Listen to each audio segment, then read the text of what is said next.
नमस्कार मित्रांनो, मी प्राध्यापक सचिन पाटील आपलं या व्हिडिओमध्ये स्वागत करतो. आजच्या व्हिडिओमध्ये आपण बघणार आहोत शिक्षक पात्रता परीक्षा अर्थात TET पेपर क्रमांक 2 2021 त्यामधील मानसशास्त्राच्या 30 प्रश्नांचं विश्लेषण आजच्या व्हिडिओमध्ये करणार आहोत.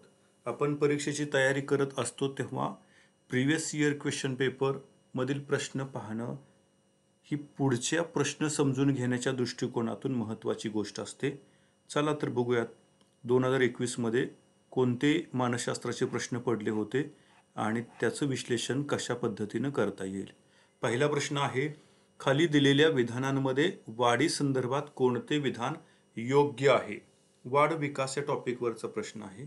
पर्याय आहेत, वाढ ही अनिश्चित स्वरूपाची असते, वाढ ही आनुवंशिक असते, गर्भधारणेच्या वेळी गुणसूत्रांच्या मांडणीप्रमाणेच वाढ होईल असे नाही, आणि चौथा पर्याय आहे, गुणसूत्रांच्या मदतीने तयार होणाऱ्या जैविक रचनेवर वाढ नियंत्रित नसते. आता आपल्याला वाढी संदर्भात योग्य काय आहे ते विधान ओळखायचं आहे आणि योग्य विधान आहे पर्याय क्रमांक 2, वाढ ही आनुवंशिक असते. हेरिडिटीने वाढ निश्चित होत असते. बघा, उंच आई वडील आहेत, त्यांची मुलं उंच असतात. जे काळ्या सावळ्या रंगाचे आई वडील आहेत त्यांची मुलं साधारण त्या रंगाची असतात. गोरे पान आहेत त्यांची मुलं गोरे असतात. का तर अनुवंश आपल्यामध्ये आलेला असतो. आपल्या वाढीमध्ये अनुवंशाचं मोठं योगदान आहे. त्यामुळे योग्य विधान हे आहे. आता वाढ ही अनिश्चित स्वरूपाची असते? नाहीये, वाढ ही निश्चित स्वरूपाची असते. गर्भधारणेच्या वेळी गुणसूत्रांची मांडणी प्रमाणेच वाढ होईल असे नाही. गुणसूत्रांच्या मदतीने तयार होणाऱ्या जैविक रचनेवर वाढ नियंत्रित नसते, तर नियंत्रित असते. आणि ते म्हणतात वाढ होईलच असे नाही, तर वाढ होत असते गुणसूत्राच्या मांडणीप्रमाणेच. त्याच्यामुळे ही जी विधान आहेत ती चुकीची विधान आहेत आणि पर्याय क्रमांक 2 हे विधान बरोबर आहे. मित्रांनो, वाढ जी आहे ही वाढ संख्यात्मक असते, विकास गुणात्मक असतो. वाढ मोजता येते, विकास मात्र अचूक मापन करता येत नाही. वाढीमध्ये अनुवंशाचं कार्य मोठ्या प्रमाणात दिसतं. विकासामध्ये आनुवंशिक गुण, त्याचबरोबर परिस्थिती, सराव, प्रशिक्षण या गोष्टीचा सुद्धा परिणाम विकासामध्ये होताना दिसतो. वाढ ही प्रक्रिया वाढ हा विकास प्रक्रियेचा केवळ एक घटक आहे. विकास हा अधिक व्यापक विस्तारित असतो. वाढ हा विकासाचा केवळ एक अंश आहे. तर वाढी संदर्भात अशी काही विधान आपल्याला पाहता येतील. पुढचा प्रश्न आहे, खाली दिलेल्या शैशवावस्थेतील कारक कौशल्य विकासाच्या वैशिष्ट्यांपैकी कोणते विधान अयोग्य आहे? शैशवावस्था कधी असते? 0 ते 2 वर्ष या कालावधीमध्ये शैशवावस्था असते. ठीक आहे, तर त्याच्यामध्ये त्या संदर्भातलं अयोग्य विधान ओळखायचे. कारक विकास, कारक कौशल्य विकास म्हणजे तुमच्या शरीराचा विकास, तुमच्या हालचालींचा विकास, तुम्ही कशा पद्धतीने हालताय चालताय ह्या गोष्टी म्हणजे कारक कौशल्य. पर्याय काय आहेत बघा, त्यातलं अयोग्य विधान ओळखायचं आपल्याला. पहिला पर्याय, नवजात शिशुला भावविश्व नसते. दुसरा पर्याय, मुलाच्या वर्तनावर त्याच्या माता पिता यांच्या वर्तन प्रकारांचा प्रभाव असतो. तिसरा पर्याय आहे, मुलांच्या हालचालीची वाढ पायापासून डोक्याकडे होत जाते. चौथा पर्याय आहे, मुलांची स्मरणशक्ती तीव्र असते. याच्यातलं अयोग्य विधान ओळखायचे आणि ते अयोग्य विधान आहे पर्याय क्रमांक 3, मुलांच्या हालचालीची वाढ पायापासून डोक्याकडे होते. हे जे विधान आहे ते अयोग्य आहे. मुलांच्या हालचालीची वाढ ही डोक्यापासून पायाकडे होते. जेव्हा मूल पाठीवर झोपलेलं असतं, पडलेलं असतं 2-3 महिन्याचं बाळ, तर ते शरीरातली त्याचा पहिला प्रकार ते आधी डोकं उचलायला शिकतं. नंतर शरीर इकडं तिकडं हलवतं, या अंगावर त्या अंगावर उलटं होणं. तर पहिले डोकं उचलतं, त्यामुळे डोक्याकडून वाढ सुरू होते. हे जे विधान आहे हे असं पाहिजे होतं, इथं दिलेलं आहे पायाकडून डोक्याकडे होते. हे विधान अयोग्य आहे. बाकी काय, शैशवावस्थेच्या संदर्भात ही बाकीची विधानं बरोबर आहेत. नवजात शिशुला भावविश्व नसते. 2-3 महिन्याच्या मुलाला कुठलं भावविश्व आलेलं आहे? मुलांच्या वर्तनावर त्याच्या मातापिता यांच्या वर्तनाचा प्रभाव असतो, बरोबर आहे. मुलांची स्मरणशक्ती तीव्र असते, हेही विधान बरोबर आहे. जे 0 ते 2 ही जन्मोत्तर अवस्था आहे, अर्नेस्ट जोन्स यांनी मांडलेली. ठीक आहे, तर शैशवावस्थेतली जी मुलं आहेत ती सर्वस्वी दुसऱ्यावर अवलंबून असतात. मग ते हळूहळू अन्न खाणं, चालणं, बोलणं यासारख्या क्रिया करायला शिकायला लागतात. शैशवावस्था ज्ञानेंद्रियाचा विकास वेगाने होतो. म्हणजे विकासाचा जो सगळ्यात जास्त वेग आढळतो तो या शैशवावस्थेमध्ये आढळतो. असाही प्रश्न पडलेले आपल्याला दिसतात. या वयात भीती, प्रेम, क्रोध ह्या भावना तीव्र असतात, जास्त असतात. त्यानंतर हळूहळू कमी होतात. तर शैशवावस्थेची वैशिष्ट्ये आपण बघितलेली आहेत. प्रश्न तिसरा आहे, खाली दिलेल्या विधानांमध्ये संवेदना विषयीचे कोणते विधान योग्य आहे? संवेदना विषयी योग्य विधान नाही असं विचारले. सॉरी, योग्य नाही. बघा, बाह्य उद्दीपकासंबंधी प्राथमिक स्वरूपाची मानसिक प्रक्रिया म्हणजे संवेदना. बाह्य उद्दीपकाविषयीची केवळ जाणीव म्हणजे संवेदना. बाह्य उद्दीपकाविषयी ज्ञान होणे म्हणजे संवेदना. बाह्य उद्दीपकाविषयी संवेदना होणे शक्य नाही. योग्य पर्याय आहे पर्याय क्रमांक 3. बाह्य उद्दीपकाविषयी ज्ञान होणे म्हणजे संवेदना. हा पर्याय जो आहे तो योग्य नाहीये. ज्ञान आपल्याला झालं तर तो अवबोध होतो. म्हणजे संवेदनेला जर आपण अर्थ जोडला तर तो काय होतो? अवबोध होतो. म्हणजे अवबोधाचा हा अर्थ आहे जो संवेदना म्हणून सांगितलेला आहे. त्यामुळे ते विधान योग्य नाही. बाकीची विधानं बरोबर आहेत. तर ती संवेदनेला अर्थ लावला की त्याचा अवबोधात रूपांतर होतं. संवेदनेला अर्थ प्राप्त करून देण्याचं काम मन करतं. तर हे सूत्र आहेत बघा या पद्धतीची. अवबोध म्हणजे अर्थपूर्ण संवेदना. ठीक आहे, समष्टीवादी संप्रदाय वगैरे त्याच्यामध्ये. तर पर्याय क्रमांक 3 हा योग्य नाही. म्हणजे 3 पर्याय बरोबर आहे. योग्य नाही असे विधान ते आहे. पुढचा प्रश्न आहे, आपणास जो अवबोध होतो व तो आकृती व पार्श्वभूमी या स्वरूपात होत असतो. या समष्टीवाद्यांच्या म्हणण्याला खालीलपैकी कोणते विधान पुष्टी देत नाही? मित्रांनो, कायम मी प्रत्येक व्हिडिओमध्ये सांगितलेलं आहे, साधारण 6 ते 7 प्रश्न या पद्धतीचा शेवट असणार आहे. पुष्टी देत नाही, योग्य नाही, अयोग्य आहे असे शेवटचे शब्द असणारे 6, 7, 8 प्रश्न असतात. त्यामुळे बारकाईने वाचणं हेच महत्त्वाचं आहे. पर्याय बघा आता, संवेदनेला अर्थ लावताना आकृती, पार्श्वभूमी या दोन्ही गोष्टी विचारात घ्याव्या लागतात. कोणत्याही वस्तूबद्दल मत व्यक्त करताना केवळ त्या वस्तूची पार्श्वभूमी लक्षात घेणे गरजेचे नसते. आकृती व पार्श्वभूमी यात बदल होऊ शकतो. हा बदल अनुभव घेणाऱ्या व्यक्तीवर, वस्तूच्या स्वरूपावर अवलंबून असतो. योग्य उत्तर आहे पर्याय क्रमांक 2. कोणत्याही वस्तूबद्दल मत व्यक्त करताना केवळ त्या वस्तूची पार्श्वभूमी लक्षात घेणे गरजेचे नसते म्हटले. हे विधान पुष्टी देत नाही आकृती आणि पार्श्वभूमीला, तर गरजेचे असते असं पाहिजे होतं. ठीक आहे, तर संवेदनेची जी वैशिष्ट्ये आहेत, संवेदनेनंतर आपला अवबोध तयार होतो आणि या दोन्ही गोष्टी समष्टीवाद्यांनी एकत्रित अनुभव करून मांडलेले आहेत. त्याच्यामध्ये पुष्टी न देणारं विधान पर्याय क्रमांक 2 हे आहे. पुढचा प्रश्न बघा 5वा. प्रत्यक्ष वस्तू समोर नसताना त्या वस्तूचे चित्र आपल्या मनचक्षुपुढे उभे राहणे ती प्रतिमा होय. ही प्रतिमाची व्याख्या आहे. ठीक आहे, प्रतिमाविषयी खाली दिलेल्या विधानांमध्ये कोणते विधान योग्य नाही? बघा कशा पद्धतीचे प्रश्न पडतात. योग्य नाही विचारले.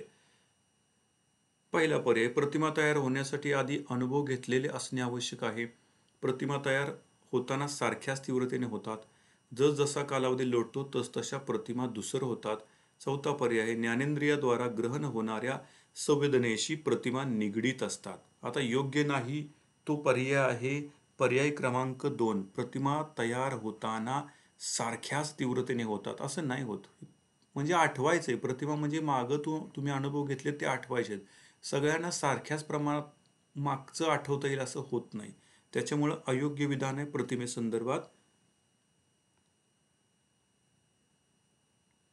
बघा, प्रतिमेची वैशिष्ट्ये पण मला वाटतं अवबोधाचा हा टॉपिक आहे. अवबोधातले दोष, प्रतिमा. ओके, इथं आहे. प्रतिमेची वैशिष्ट्ये बघा, पूर्व अनुभवाशिवाय प्रतिमा तयार होत नाही. सर्व प्रतिमा सारख्या तीव्रतेने निर्माण होत नाहीत. प्रतिमा स्पष्ट, अस्पष्ट, अंधुक निर्माण होणे पूर्वी घेतलेल्या अनुभवाच्या तीव्रतेवर अवलंबून असतं. विविध प्रकारच्या प्रतिमा वेगवेगळ्या व्यक्तींमध्ये सारख्याच प्रमाणात जागृत होत नाहीत. हे उत्तर आहे आपलं. प्रतिमांची तीव्रता व्यक्तीपरत्वे भिन्न असते. प्रतिमा अस्थिर असतात. तर ही प्रतिमेची वैशिष्ट्ये आहेत. प्रतिमेत उद्दीपक समोर नसतो. समोर काही नसताना तुम्हाला आठवायचंय ती प्रतिमा असते. ठीक आहे. पर्याय क्रमांक 2 हे उत्तर होतं. पुढचा प्रश्न आहे 6वा प्रश्न. पत्त्याचे बंगले बांधणे, हवेत मनोरे उभारणे, परीकथा, भूताकेतांच्या कथा ही सर्व उदाहरणे खालीलपैकी कल्पनेच्या कोणत्या प्रकारात येतात? सौंदर्यनिष्ठ कल्पना, अनिर्बंध कल्पना, व्यावहारिक कल्पना आणि पुनरुत्पादित कल्पना. योग्य उत्तर आहे पर्याय क्रमांक 2, अनिर्बंध कल्पना. पत्त्याचे बंगले बांधणे म्हणजे हवेत मनोरे रचणे, दिवा स्वप्न असं मनाच्या स्टोऱ्या तयार करणं, याला आपण अनिर्बंध कल्पना म्हणतो. सौंदर्यनिष्ठ कल्पना लेखक कवीच्या असतात. व्यावहारिक कल्पना आर्किटेक्ट इंजिनियरच्या असतात. पुनरुत्पादित कल्पना म्हणजे कथा वाचताना, चित्रपट पाहताना ज्या आपल्या मनात पुन्हा पुनरुत्पादित कल्पना होतात त्या या असतात. किंवा आपण जुने दिवस आठवणं ही पुनरुत्पादित कल्पना आहेत. तर प्रतिमा आणि कल्पना याच्यातला हा प्रश्न आहे. प्रतिमा आणि कल्पना या टॉपिकवरचा हा प्रश्न आहे. कल्पनेचे प्रकार आहेत. तर कल्पनेचे हे सगळे प्रकार आहेत बघा. पुनरुत्पादित कल्पना, मागचं आठवतं. रचनात्मक, नवीन काहीतरी करतो. त्यात सर्जनात्मक आणि अनुकरणात्मक. सर्जनात्मक मध्ये हे 3 प्रकार आहे. व्यावहारिक, आर्किटेक्टचा प्लॅन, स्वैरकल्पना, कार्टून्स, सौंदर्यनिष्ठ, लेखक कवी यांचं काम हे सौंदर्यनिष्ठ मध्ये येतं. ठीक आहे. तर याला अनुसरून पर्याय क्रमांक 2 हे उत्तर आहे. 7वा प्रश्न आहे. पूर्वानुभवांच्या विविध अंगांची मनातल्या मनात जुळवाजुळव करणं म्हणजे विचार करणे होय. असे मत खालीलपैकी कोणत्या मानसशास्त्रज्ञांनी मांडले आहे? पर्याय stern, scout, JS. Ross, Norman Elman. योग्य उत्तर आहे पर्याय क्रमांक 4, नॉर्मन एलमन. यांची विचाराची ही व्याख्या आहे. ठीक आहे. पुढे ही व्याख्या आपल्याला करून ठेवणं गरजेचंच आहे. आता ह्याला काही ऑप्शन नसतोच. खाली दिलेल्या विचार प्रक्रियेच्या विधानांमध्ये कोणते विधान विचार प्रक्रियेचं शैक्षणिक महत्त्व स्पष्ट करत नाही? स्पष्ट करत नाही. पर्याय आहेत. काकतालीय न्यायाने घटना व त्यांचे कारण यात संबंध जोडू नये. संबोध निर्माण करीत असताना ज्ञाताकडून अज्ञाताकडे, मूर्ताकडून अमूर्ताकडे या शैक्षणिक सूत्रांचा वापर करणे अनावश्यक आहे. विज्ञानातील निरीक्षण, भूमितीतील प्रमेय, इतिहासातील घटना, विविध देशांची भौगोलिक परिस्थिती अभ्यासताना विद्यार्थ्यांना चिकित्सक विचार करून निष्कर्ष काढू द्यावेत.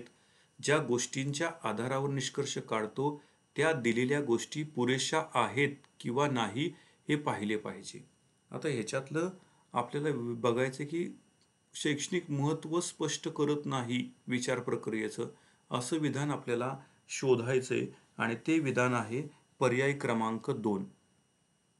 संबोध निर्माण करीत असताना ज्ञाताकडून अज्ञाताकडे, मूर्ताकडून अमूर्ताकडे या शैक्षणिक सूत्राचा वापर करणे अनावश्यक म्हटले.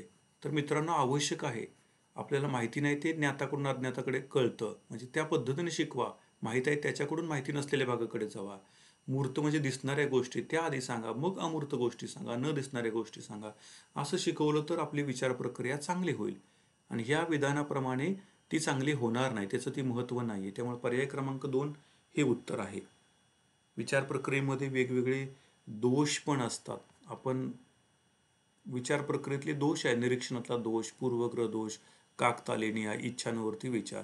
काकतालीय न्यायावरती याच्यावरती प्रश्न पूर्वी प्रत्येक कधी म्हणजे बऱ्याचदा विचार प्रक्रियेवरतीच विचार प्रक्रियेतल्या अडथळेवरती प्रश्न पडतात. आता निरीक्षणातला दोष म्हणजे तुम्ही पूर्वी जर एखाद्या गोष्टीचं निरीक्षण नीट केलं नसेल, अपुरं केलं असेल तर तुम्हाला विचार करताना अडथळा निर्माण होतो. तो निरीक्षणातला दोष आहे. पूर्वग्रह दोष, एखाद्या व्यक्तीबद्दल तुम्ही पूर्वग्रह करूनच ठेवलाय, मग तुमच्या विचारात अडथळा निर्माण होईल.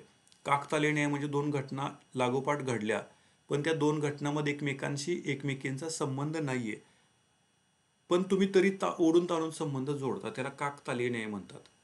घरी सून आली आणि घरात कुणाचं तरी निधन झालं तर तुम्ही त्याला पांढऱ्या पायाची म्हणाल. घरात सून आली आणि तुम्हाला लॉटरी लागली किंवा मोठं संपत्तीशी संबंधित एका चांगली गोष्ट घडली तर तुम्ही तिला लक्ष्मीची पावलं आली असं म्हणाल. कामाला काहीतरी महत्त्वाच्या कामाने निघाले, मांजर आडवं गेलं, पुढे जाऊन ते काम झालं नाही, तुम्ही मांजरामुळे झालं असं म्हणाल, तर हे जे संबंध जोडतो त्याला काकतालीय न्याय म्हणतात. इच्छानुवर्ती विचार म्हणजे आपल्याला जसं घडावं असं वाटतं तसं घडलं पाहिजे असं तुम्हाला वाटतं, पण ते जर नाही घडलं तर मग तो जो प्रकार होतो तो इच्छानुवर्ती विचार हा अडथळा आहे विचार प्रक्रियेतला. ठीक आहे, तर विचार प्रक्रियेतले अडथळे, विचार प्रक्रिया या संदर्भातला हा प्रश्न होता. पुढचा प्रश्न आहे, गिलफर्ड यांनी मांडलेल्या बुद्धिमत्तेचे 120 घटकांचं वर्गीकरण 3 गटात केले आहे. गिलफोर्ड यांनी मांडलेल्या बुद्धिमत्तेच्या 120 घटकांचं वर्गीकरण 3 गटात केले आहे. त्यापैकी क्रिया या गटात खालीलपैकी कोणता घटक बसत नाही? पर्याय आहेत बोध, स्मरण, मूल्यमापन, पद्धती. आता योग्य उत्तर आहे पर्याय क्रमांक 4, पद्धती हे बसत नाही. हे तीन गोष्टी बसतात, बोध, स्मरण, मूल्यमापन हे तिन्ही बसतात. तर या गिलफर्डने बुद्धिमत्तेचे 120 घटक सांगितलेले आहेत आणि ते 3 प्रकारामध्ये सांगितले. त्यातला पहिला प्रकार आहे क्रिया, दुसरा प्रकार आहे आशय आणि तिसरा प्रकार आहे निर्मिती. तर या आशयमध्ये त्यांनी 6 घटक सांगितलेले आहेत.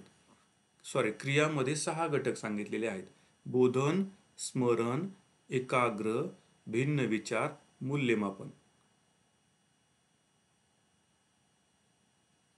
आशयमध्ये आकार, रूप, सांकेतिक, शब्दविषयक, वार्तनिक असे 4 घटक सांगितलेले आहेत आणि निर्मितीमध्ये घटक, वर्ग, संबंध, पद्धती, रूपांतर, धन्वर्थ असे 6 घटक सांगितलेत. क्रियामध्ये 5 घटक सांगितले. असं 5 गुणिले 4 गुणिले 6 120 घटक या गिलफर्डने आपल्या उपपत्तीमध्ये सांगितलेले आहेत. तर गिलफर्डची जी उपपत्ती आहे तिला बुद्धिमत्तेचा त्रिमितीय संरचना विश्लेषण सिद्धांत म्हणतात. 3 मिती सांगितल्यात. आशय म्हणजे आशय 4 घटक, प्रक्रिया 5 घटक आणि निर्मितीचे 6 घटक गिलफर्डची उपपत्ती आहे.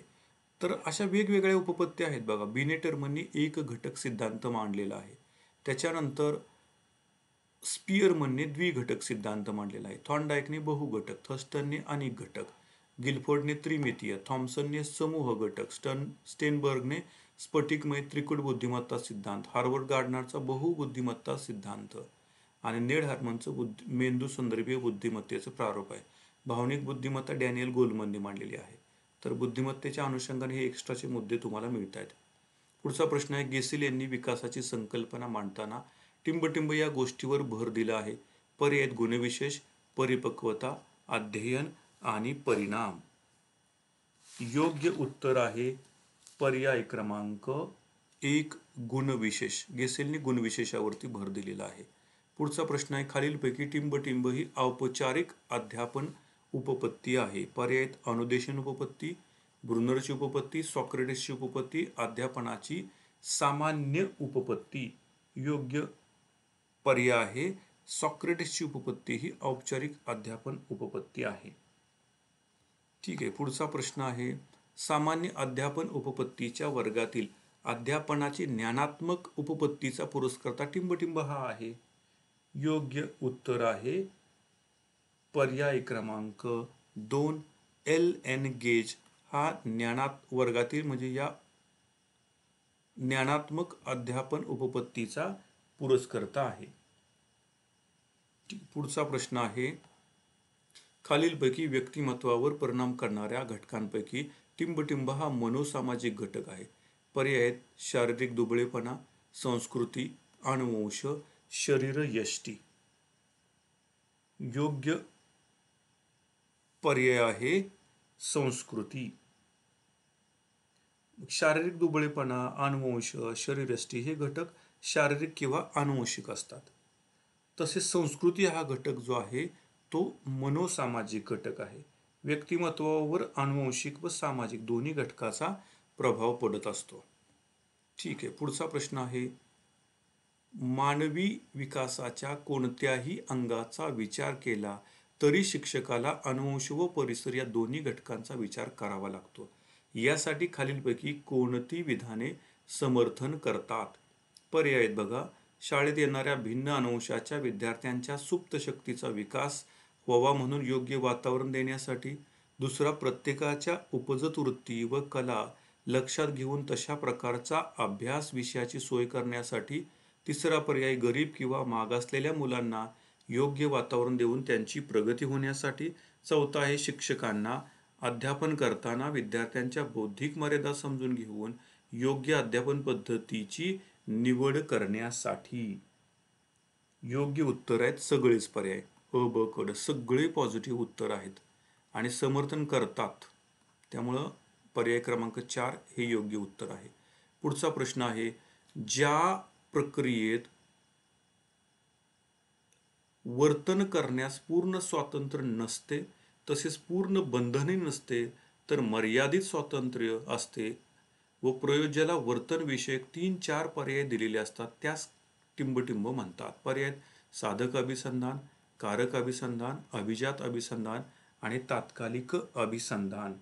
योग्य उत्तर आहे पर्याय क्रमांक 2, कारक अभिसंधान. स्किनरची उपपत्ती कारक अभिसंधान. स्किनर, उंदीर आणि कबूतर याच्यावरती त्यांनी प्रयोग केलेले आहेत कारक अभिसंधानमध्ये. अभिजातमध्ये साधक अभिसंधानमध्ये केलेलं आहे. या प्रश्नाचं उत्तर मात्र कारक अभिसंधान आहे. साधक अभिसंधान स्किनरचा प्रयोग आहे. अभिजात अभिसंधान हा पॅवलॉवचा प्रयोग आहे, कुत्र्यावरती प्रयोग केलेला आहे. ठीक आहे, तर कारक अभिसंधान हे या प्रश्नाचं योग्य उत्तर आहे.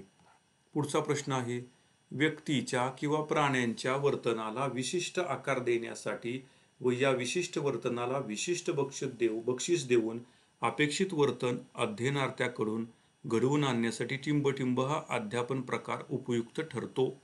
संस्करण, अनुदेशन, प्रशिक्षण, अभिसंधान. योग्य उत्तर आहे पर्याय क्रमांक 3, प्रशिक्षणाने ह्या गोष्टी उपयोगाच्या ठरतात. प्रशिक्षण हा पर्याय बरोबर आहे. पुढचा प्रश्न आहे 17वा, शरीरातील 4 द्रव्यांवर आधारित सुस्त, शीघ्रकोपी, उत्साही, विषण्ण हे व्यक्तिमत्वाचे प्रकार कोणी मांडलेत? William H Sheldon, Carl Jung, Kretschmer, Hippocrates. योग्य उत्तर आहे हिपोक्रेटस. ग्रीक तत्ववेत्ता आहे आणि वर्गतत्व, गुणतत्व, उपपत्ती यांनी मांडलेली आहे या 4 प्रकारावर आधारित. पुढचा प्रश्न आहे, अध्ययन विषयक विश्लेषण करून त्यातील तत्व समजावून घेणं, विविध विषयांचं अध्ययन करताना त्यातील घटक, सूत्रे, नियम यांचा अभ्यास करून प्रत्यक्ष उपयोग करून त्यातील सार किंवा सूत्र काढणं ही अध्ययन संक्रमणाची टिंबटिंब उपपत्ती आहे. सामान्यीकरण उपपत्ती, शक्तिवादी उपपत्ती, समान घटक उपपत्ती आणि बँगलेची उपपत्ती. योग्य पर्याय आहे पर्याय क्रमांक 1, सामान्यीकरण उपपत्ती. आता सामान्यीकरण उपपत्ती जी आहे ती C.H. जड यांची आहे. शक्तिवादी उपपत्ती जी आहे जॉन लॉक यांची आहे. मनाच्या शक्ती असतात असं ते सांगतात. समान घटक उपपत्ती जी आहे ती थॉर्नडाईकची आहे आणि बँगलेची उपपत्ती जी आहे तिला ध्येयवादी उपपत्ती म्हणतात. ध्येयवादी अध्ययन संक्रमण उपपत्ती. त्यानंतर आणखी एक 5वी उपपत्ती आहे द्विविभागीय संक्रमण उपपत्ती. ती मांडलेली आहे डॉक्टर गोपाल स्वामी. गोपाल स्वामी यांनी मांडलेली आहे आणि आरसा आणि चांदणीचा प्रयोग केलेला आहे. डाव्या हाताला प्राप्त कला उजव्या हाताला येते का, उजव्या हाताला प्राप्त कला डाव्या हातामध्ये किती प्रमाणात संक्रमित होते हे पाहण्यासाठी त्यांनी आरसा आणि चांदणीचा प्रयोग केलेला आहे. पुढचा प्रश्न आहे 19वा, खालीलपैकी कोणता पर्याय प्रेरणा चक्राचा योग्य क्रम दाखवतो? पर्याय आहेत प्रयत्न, गरज, अस्वस्थता, समाधान, समतोल राखणे. दुसरा अस्वस्थता, प्रयत्न, गरज, समतोल राखणे, समाधान. तिसरा पर्याय गरज, अस्वस्थता, प्रयत्न, समतोल राखणे, समाधान. चौथा पर्याय अस्वस्थता, गरज, प्रयत्न, समतोल राखणे आणि समाधान. योग्य उत्तर आहे पर्याय क्रमांक 3. तर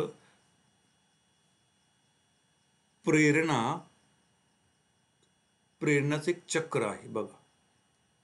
गरज, अस्वस्थता, नंतर प्रयत्न, समतोल राखणं आणि समाधान. समाधान झाले की ती गरज संपते, पुन्हा नवी गरज, अस्वस्थता, हे प्रेरणा चक्र आहे. तर हाच क्रम तिथं दिलेला आहे. ठीक आहे. पर्याय क्रमांक 3, समाधान शेवटी असते हे लक्षात ठेवा. ही शेवट पाहिजे आणि गरज सुरुवातीला पाहिजे. या दोन गोष्टी प्रेरणा चक्रात तुम्ही लक्षात ठेवा. शॉर्टकट क्ल्यू आहे त्याचा हा. ठीक आहे. पुढचा प्रश्न आहे, सॅलोवी व मेयर यांनी दिलेल्या भावनिक बुद्धिमत्तेच्या घटकातील आत्मप्रचिती या घटकात खालीलपैकी कोणता उपघटक समाविष्ट नाही? पर्याय आत्मनियंत्रण, अचूक आत्मपरीक्षण, आत्मविश्वास, भावनांची जाणीव. योग्य उत्तर आहे पर्याय क्रमांक 1, आत्मनियंत्रण हा घटक समाविष्ट नाही. तर दुसरा आहे, म्हणजे दुसरं आहे त्याच्यामध्ये, दुसरा घटक आहे तो. तर आत्मनियंत्रण यात समाविष्ट नाहीये. भावनिक बुद्धिमत्ता, सॅलोवी आणि पीटर सॅलोवी आणि जॉन मेयर यांनी 1980 मध्ये ही संकल्पना आणली. त्यानंतर मग गार्डनर आला. गार्डनरने त्याच्यामध्ये काम केलं. 5 घटकांचे प्रारूप त्यांनी मांडलेलं आहे. ठीक आहे. पुढचा प्रश्न आहे, मानसिक संघर्ष कमी करण्यासाठी खालीलपैकी कोणता पर्याय उपयुक्त नाही? पर्याय संघर्षाच्या कारणापासून अलिप्त राहावे, संघर्षाची नेमकी कारणे शोधावीत, वगळलेल्या गोष्टीबद्दल विचार करावा आणि मोठ्या व्यक्तींचा सल्ला घ्यावा. योग्य पर्याय आहे पर्याय क्रमांक 3, वगळलेल्या गोष्टीबद्दल विचार करावा. मानसिक संघर्ष कमी करण्यासाठी हा उपयुक्त पर्याय नाहीये. तर आता हे 3 उपयुक्त पर्याय बघा. संघर्षाच्या कारणापासून अलिप्त राहावे, ओके. संघर्षाची नेमकी कारणे शोधावी, बरोबर आहे. मोठ्या व्यक्तींचा सल्ला घ्यावा, बरोबर आहे. हे विधान मात्र चुकीचं आहे. तर मानसिक संघर्ष का होतो? तुम्हाला काहीतरी पाहिजे असतं आणि ते मिळत नाही, किंवा एकदम 2 पर्याय येतात, मग संघर्ष निर्माण होतो. संघर्ष 3 प्रकारचे असतात. पहिला हवे, दुसरा नको आणि तिसरा जो आहे तो हवे नको. आता हे जे संघर्षाचे प्रकार आहेत, तर मित्रांनो याला म्हणजे बऱ्याचदा याच्यावर प्रश्न आपल्याला पडलेला दिसतो. तर हा हवे जो आहे त्याला आणखी वेगळे शब्द आहेत. हवेला प्रगमन असंही म्हणतात. प्रगमन किंवा त्याला अभिसरण असंही म्हणतात. एकच शब्द आहे. म्हणजे प्रगमन म्हणजे हवे, अभिसरण म्हणजे हवे. आता नको त्याला वर्जन म्हणतात. वर्जन नको. आता इथं अभिसरण होते, तर याला म्हणतात अपसरण म्हणजे नको. हे लक्षात ठेवा. शब्द बदलून प्रश्न आला तर तुम्हाला गोंधळ व्हायला नको. आता प्रगमन आणि अभिसरण आणि हवे हा एकच शब्द आहे. त्याच्यानंतर नको म्हणजे वर्जन म्हणजे अपसरण हा एकच शब्द आहे. तर लक्षात ठेवा, संघर्षाच्या अनुषंगाने या गोष्टी लक्षात ठेवा. संघर्ष टॉपिक मधले आहेत. समायोजन करण्यासाठी आपण प्रत्यक्ष आणि अप्रत्यक्ष मार्ग वापरतो. संघर्ष उत्पत्तो तुम्हाला समायोजन करायचं तर संघर्षानंतर स्थिर व्हायचं असेल तर मग संघर्षाचं समायोजन करण्याचे 2 मार्ग आहेत. प्रत्यक्ष मार्ग म्हणजे आपण काहीतरी निवड करतो, तडजोड करतो किंवा माघार घेतो, हा प्रत्यक्ष मार्ग आहे. अप्रत्यक्ष मार्ग म्हणजे संरक्षण यंत्रणा वापरतो. अप्रत्यक्ष मार्ग म्हणजे आपण संरक्षण यंत्रणा वापरतो. तुम्ही स्वतःला बाजूला काढता, त्याच्यातून दुसऱ्याला कारणीभूत ठरता, तुमचं अपयश लपवण्यासाठी दुसऱ्याला दोष देता. हे आहे संरक्षण यंत्रणा. संरक्षण यंत्रणेचे प्रकार आहेत बघा. विस्थापन, दमन, प्रतिपूरण, दिवा स्वप्न, उदात्तीकरण, प्रक्षेपण, आत्मताडन, विकृत श्रद्धा, दांभिक आजार, नकारात्मक वृत्ती, परागमन, अशा 15-16 संरक्षण यंत्रणा आहेत. त्याच्यावर प्रश्न असतो कायम.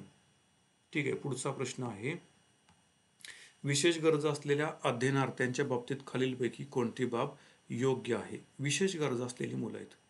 या विद्यार्थ्यांचे वर्तन सर्वसामान्यांसारखे असते. या विद्यार्थ्यांसाठी शाळेत उपक्रम वेगळे नसावेत. या विद्यार्थ्यांना सर्वसामान्य शिक्षण व्यवस्थेत सामावून घेता येत नाही. या विद्यार्थ्यांसाठी स्वतंत्र व वेगळ्या अभ्यासक्रमाची रचना असावी. योग्य पर्याय आहे पर्याय क्रमांक 4. या विद्यार्थ्यांसाठी स्वतंत्र व वेगळ्या अभ्यासक्रमाची रचना असावी. विशेष गरज असलेली मुलं आहेत ना, वेगळी रचना असली पाहिजे त्यांच्यासाठी. विद्यार्थ्यांचे वर्तन सर्वसामान्यांसारखे असते का? नसते, म्हणजे हे अयोग्य आहे. या विद्यार्थ्यांसाठी शाळेतील उपक्रम वेगळे नसावेत का? तर असले पाहिजेत, म्हणजे हे अयोग्य विधान आहे.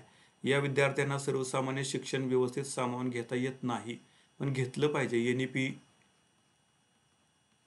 2020ने सांगितलेले सर्वसमावेशक शिक्षण द्या, त्याला महत्त्व त्यांनी दिलेलं आहे. त्यामुळं योग्य विधान पर्याय क्रमांक 4 आहे. 23वा प्रश्न आहे, धारणा निरनिराळ्या पातळीवर असू शकते. या बाबतीत खाली दिलेल्या जोड्या जुळवून योग्य जोड्यांचा पर्याय सांगा. आता योग्य जोड्यांचा पर्याय आहे पर्याय क्रमांक 2. बोधावस्था म्हणजे काही गोष्टी आपल्याला चटकन आठवतात. उपबोधावस्था म्हणजे काही गोष्टी थोडा प्रयत्न करून आठवतात. आणि अबोधावस्था म्हणजे काही गोष्टी आपल्याला, दुसरा पर्याय ह्याला जाणार. अबोधावस्था म्हणजे काही गोष्टी महत्प्रयासाने आठवतात. तर हा प्रकार आहे. या जोड्या बरोबर आहेत. धारणा कशाशी संबंधित आहे? धारणा जे आहे ते स्मरणावर परिणाम करणारे घटक असतात बघा. स्मरण प्रक्रियेवरती, स्मृतीवरती परिणाम करणारे ग्रहण, धारणा, प्रत्यावन आणि प्रत्यावेदन हे 5 घटक स्मरण प्रक्रियेचे घटक आहेत. त्यातला धारणा 2 नंबरचा आहे. ग्रहण करणं म्हणजे तुम्ही काहीतरी पाहताय ते डोक्यात ढकलता तुमच्या मेंदूपर्यंत, त्याला ग्रहण म्हणतात. ते डोक्यात मेंदू जे ढकलले ते लक्षात ठेवायचं, त्याला धरून ठेवायचं. म्हणजे 1 वर्षापूर्वीची घटना तुम्हाला आठवते, तुम्ही आज सांगता, वर्षभर तुम्ही ती काय केलेली मेंदूत साठवली. साठवणं म्हणजे धारणा, अनुभवाची जपणूक, त्याला धारणा म्हणतात. त्यानंतर प्रत्यावाहन म्हणजे आठवणं. 1 वर्षापूर्वीचं तुम्हाला आठवायला सांगितल्यानंतर आठवणं. कशामुळं? प्रत्यावाहनामुळं. हे स्मरण प्रक्रियेचे घटक आहेत. प्रत्याविज्ञान म्हणजे ओळखणं. तुम्ही TETची परीक्षा देणार आहात, 4 पर्याय दिलेले, त्यातला योग्य ओळखायचा आहे. ओळखणं म्हणजे प्रत्याविज्ञान. ऑब्जेक्टिव्ह प्रश्न जे असतात ऑप्शनवाले, ते प्रत्याविज्ञानचं उदाहरण आहे. ठीक आहे. तर धारणेच्या जोड्या आपण जोडलेल्या बरोबर आहेत. पुढचा प्रश्न आहे 24वा. ज्यावेळी एखाद्या अध्ययन घटकाचे अध्ययन करतानाच पाठ्यवस्तूतील परस्पर संबंध, कार्यकारण संबंध इत्यादी बाबी लक्षात घेऊन अध्ययन केले व कालांतराने त्याचे स्मरण करण्याचा प्रसंग आला तर अशा स्मृतीला काय म्हणतात? यांत्रिक, तार्किक, तत्कालिक का दृक? योग्य उत्तर आहे पर्याय क्रमांक 2. तार्किक स्मृती त्याला म्हणतात. त्याला तार्किक स्मृती म्हणतात. पुढचा प्रश्न आहे, स्वयं शिक्षण, स्वातंत्र्य, सहकार्य ही खालीलपैकी कोणत्या आधुनिक शिक्षण पद्धतीची आधारभूत तत्वे आहेत? वेनेडिका पद्धत, डाल्टन पद्धत, प्रोजेक्ट पद्धत आणि गॅरी योजना. योग्य उत्तर आहे पर्याय क्रमांक 2, डाल्टन पद्धत. आता डाल्टन पद्धत म्हणजे काय? या पद्धतीमध्ये विद्यार्थ्यांना वर्ग पद्धतीने शिकवले जात नाही, तर वर्गाऐवजी विविध विषयांसाठी वेगवेगळ्या खोल्या असतात आणि या खोल्यामध्ये सर्व संदर्भ पुस्तके, शैक्षणिक साधने असतात व मार्गदर्शक करण्यासाठी शिक्षक असतात. तर अशा पद्धतीनं जे अध्ययन होतं ते डाल्टन पद्धती आहे. ठीक आहे, तर डाल्टन पद्धती हे उत्तर आहे. पुढचा प्रश्न आहे, प्रतिष्ठा प्राप्त झालेल्या, प्रसिद्धी मिळालेल्या किंवा गुणसंपन्न अशा दुसऱ्या व्यक्तीच्या सान्निध्यात राहून तिचा आपला घनिष्ठ संबंध आहे किंवा तिच्याशी आपले नाते आहे असे भासवून आपली उणीव झाकण्याचा व प्रतिष्ठा वाढवण्याचा जेव्हा प्रयत्न केला तर ती टिंबटिंब या प्रकारची संरक्षण यंत्रणा आहे. प्रतिपूरण, विस्थापन, आत्मताडन, तादात्म्य. योग्य उत्तर आहे पर्याय क्रमांक 4, तादात्म्य. म्हणजे ते मंत्री आमचे पाहुणे आहेत, ते अधिकारी माझे काका आहेत, चुलते आहेत, वडील आहेत, ते मोठे आहेत म्हणजे मी पण मोठा आहे. त्यांच्या मोठेपणात आपण घुसणं याला तादात्म्य म्हणतात. आत्मताडण म्हणजे एखादी स्वतःकडून छोटी चूक झाली तर शिक्षा स्वतःला देणं जास्त, आणि शिक्षा देऊन दुसऱ्याचं लक्ष खेचून घेणं, की काय झालं असतं की दार बंद करून मी जेवणार नाही वगैरे, मग ती शिक्षा द्यायची. घरचे म्हणतात नाही नाही जेव जेव जेव असू दे बाळा, असं नको करो. तर ते आत्मताडण. विस्थापन म्हणजे एकाचा राग दुसऱ्यावर. बॉस रागवले, बॉसला उलटं बोलू शकत नाही, घरी बायकोवर राग काढला, बायको मुलांवरती, मुलं त्याच्या लहान भावावरती, हे विस्थापन आहे. प्रतिपूरण म्हणजे एकातलं अपयश दुसरं मोठं काम करून यश मिळवून ते धुवून काढायचं. वर्गात नापास झाला पण खेळात राष्ट्रीय मेडल मिळालं, हे आहे प्रतिपूरण. तर संरक्षण यंत्रणेचे प्रकार आहेत, त्यावरती प्रश्न कायम एक प्रश्न असतो. सगळ्या संरक्षण यंत्रणा तुम्ही करून ठेवणं गरजेचं आहे. सगळ्या संरक्षण यंत्रणा करा. वेगवेगळ्या संरक्षण यंत्रणा आहेत.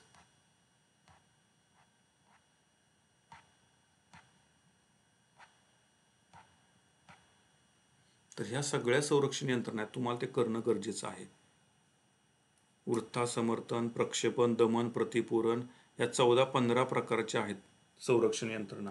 त्या तुम्ही केल्या पाहिजेत. त्याच्यामध्ये अजून ॲड करण्यासारख्या तदनुभूती एक नावाची याच्यात नाही दिलेली, पण त्याच्यावर प्रश्न पडतो. तदनुभूती म्हणजे इतरांच्या क्षमता कमतरता समजून घेणं, त्यांना योग्य प्रकारे समजावून देता येणं, इतरांच्या दृष्टिकोनातून विचार करणं, याला तदनुभूती म्हणतात.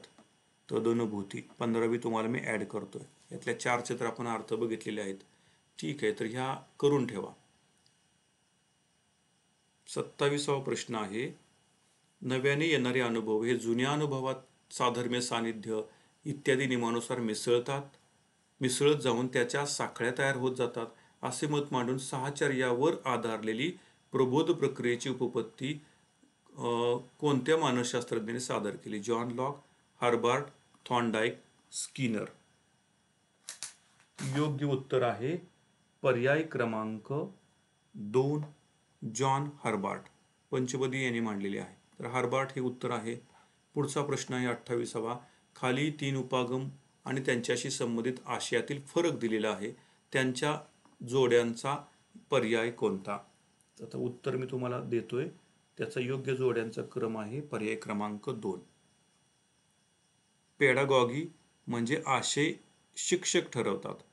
अँड्रॉगॉगी ज्याच्यामध्ये आशय म्हणजे यात शिक्षक आणि विद्यार्थी आशय ठरवतात, आणि म्युटॉगॉगी याच्यात आशय विद्यार्थी ठरवतात. तर हे अर्थ आणि या गोष्टी तुम्ही लक्षात ठेवा. प्रश्न पडतोय, शक्यता पुढेही आहे. डॉक्टर आर्मस्ट्रॉंग यांनी शास्त्र किंवा विज्ञान या विषयाच्या अध्यापनासाठी आणि विद्यार्थ्यांच्या तर्कशुद्ध विचारांचा विकास होण्यासाठी खालीलपैकी कोणती पद्धत शोधून काढली? चर्चासत्र, परिसंवाद, संशोधन, व्याख्यान. डॉक्टर आर्मस्ट्रॉंग यांची जी पद्धत आहे तिला संशोधन किंवा स्वयंशोधन असं म्हणतात. स्वयंशोधन पद्धतीचे, अध्यापन पद्धतीचे जनक आहेत डॉक्टर आर्मस्ट्रॉंग. शेवटचा प्रश्न आहे, स्किनरच्या मते मुलांचे अध्ययन कच्चे राहण्याचे कारण त्यांचे प्रबलीकरण न होणे. या संदर्भात खालीलपैकी कोणते विधान योग्य नाही?